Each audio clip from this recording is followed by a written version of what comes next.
Thank you for joining us and welcome to this episode of the EY GCC Leadership Series. And today we are back in the city of Bengaluru. And we are here at the brand new offices of Takeda.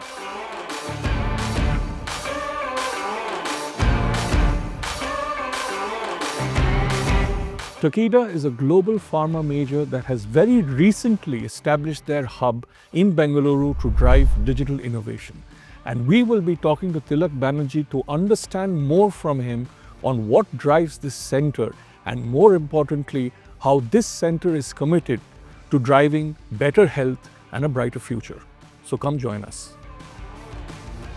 Tilak, good to see you. Thank you for having us. Thank you. Welcome to Takeda. Lovely office. You like it? Yeah. Let's go. All right.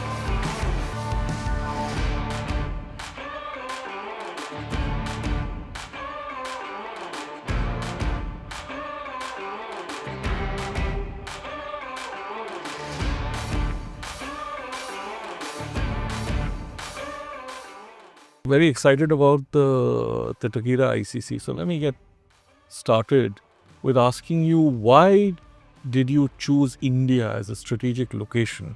Because you have ICCs in other locations. What were some of the reasons and driving forces behind the choice of India as a location for the next Takeda ICC?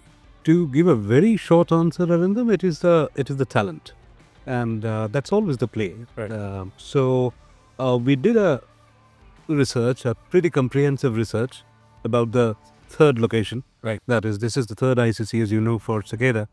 So India came out as an obvious choice because of the skills that we were looking for, because of the talent that we were looking for.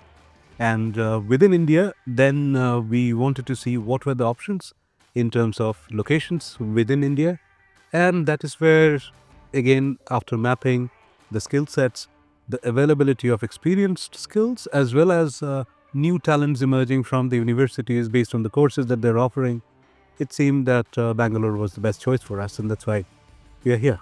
So clearly talent was the main driver. Now staying on the topic of talent, now that you've established the ICC, we just visited your wonderful office. What are some of the skill sets you're looking for as you build out the ICC, especially with respect to digital and digital innovation? So what are those skill sets? Yeah, there are several skills, but if all can fit within the umbrella of data and digital. So that goes hand in hand. So we are looking at emerging tech skills. We are looking at AI, Gen AI, automation. We are looking at platform engineers, Scrum Masters. We are looking at data analysts. We are looking at data visualizers. Right. So lots and lots of talent, lots and lots of different sort of skill sets within the data and digital spectrum. This talent that you're going to bring into the center now, obviously you are a global pharma major and into several areas of drug development because your tagline itself is better health and brighter futures, right? The talent that you're bringing into the center, what kind of work would they ultimately accomplish? And how does that integrate into the larger Takeda ecosystem? Great question, Arindam. I mean, the reason for building the ICCs, I think if we take a step back and see why we are doing this is an integral part of Takeda's strategy. We have the aspiration to become one of the world's most trusted, science-driven digital biopharma company.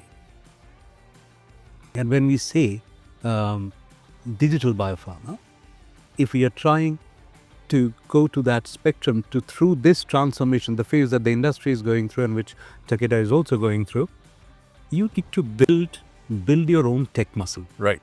So these ICC is our tech muscle. Right. So that's where we are getting these skills and these talents to come and contribute towards making solutions, towards creating solutions, which is going to revolutionize healthcare. And when I say that, what I mean is that whatever you do, whatever be the skill sets that you have, that is being utilized to create something impactful, which is going to help patients across the world in making their lives better. there are several things which people can do here, and there are several things which are happening within the ICC's very impactful projects that are being driven out of these centers, and people are a part of it. There are so many examples, Arindam, but I can give you two. One is in the spectrum of digital per se, and one in data. Sure. So and these have been developed from the ICC. So one is I can give you an example in the space of IBD, which is inflammatory bowel disease, which a lot of patients around the world suffer from that. So there is a digital companion which has been built for them, where you can track your symptoms. Right. You can track your appointments. It helps the HCPs, the healthcare professionals, to understand how the patient is doing, what the patient journey is, Right. and maybe based on that, change the way the treatment is happening, change the dosage and stuff like that.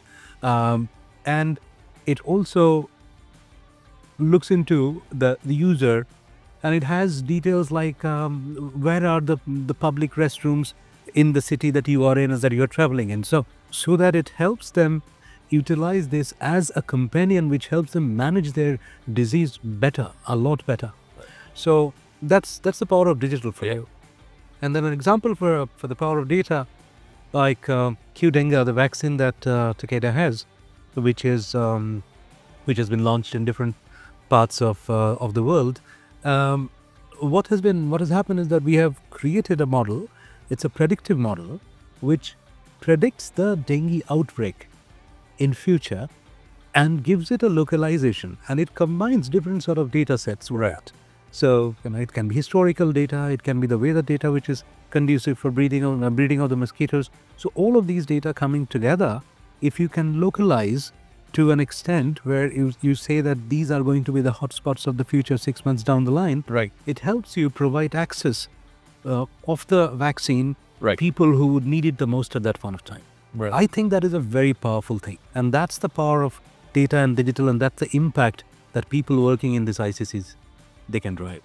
So one is more of a companion app, which is to help people really give them a much, let's say, smoother experience, even though they're going through a difficult time, especially with respect to IBD, as you said.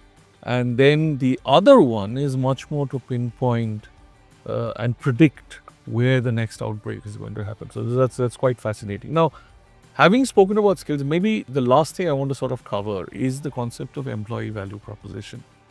Visited your office, love your office. There's a lot of thought that has gone behind creating that workspace.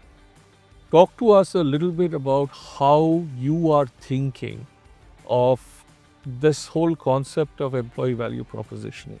How do you want ultimately people to come to work, enjoy their work, and probably have a more relaxing atmosphere at work, given that they have the facilities that you've built out, but I'm sure there's a lot more that you guys are doing in terms of bringing that enriching employee experience, if I may say so, especially for all of the new joinees at Takeda.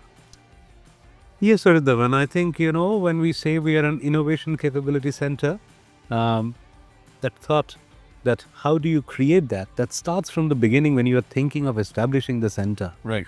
And I'm glad that you like the office, and the inputs for this office space has been sought from the employees. Right. So we started last year, and as we were building our space, we sought inputs from the employees who were there about what they wanted. We had 2 ICCs which were already set up.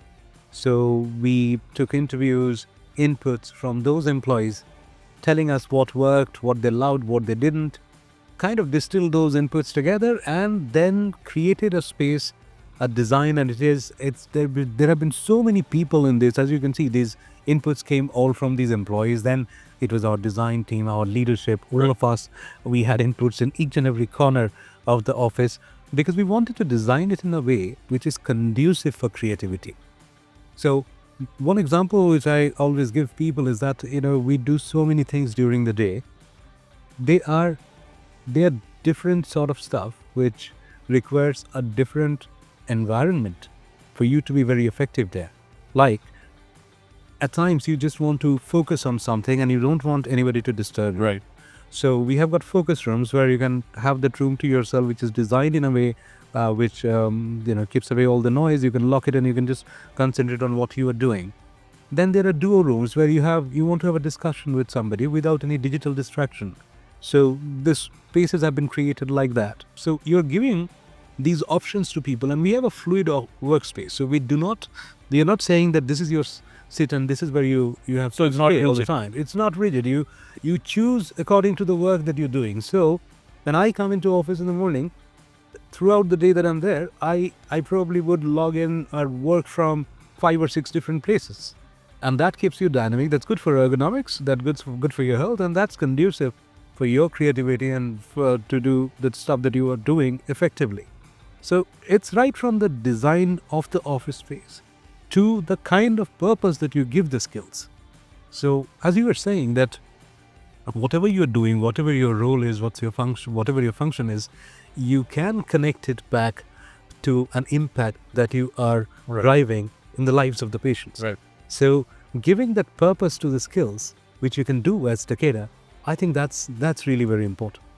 Also, as the kind of environment that you create in office, a relaxed environment where your opinions are valued, where your skills are utilized, and also where there is a huge focus from the company to upskill you and to keep you future ready.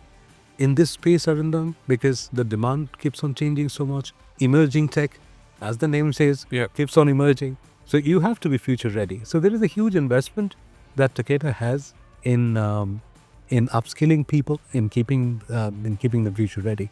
So all of these things, I think it adds to the value proposition. The fact that Takeda has been there since 244 years.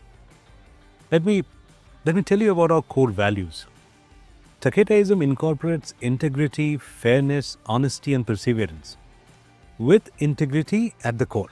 So we bring our values of Takedaism to life through actions which we fondly call as PTRB, which is based on patient trust, reputation, business, in that order. Together, these represent who we are and how we act, helping us make the decisions that we can be proud of today and also in the future.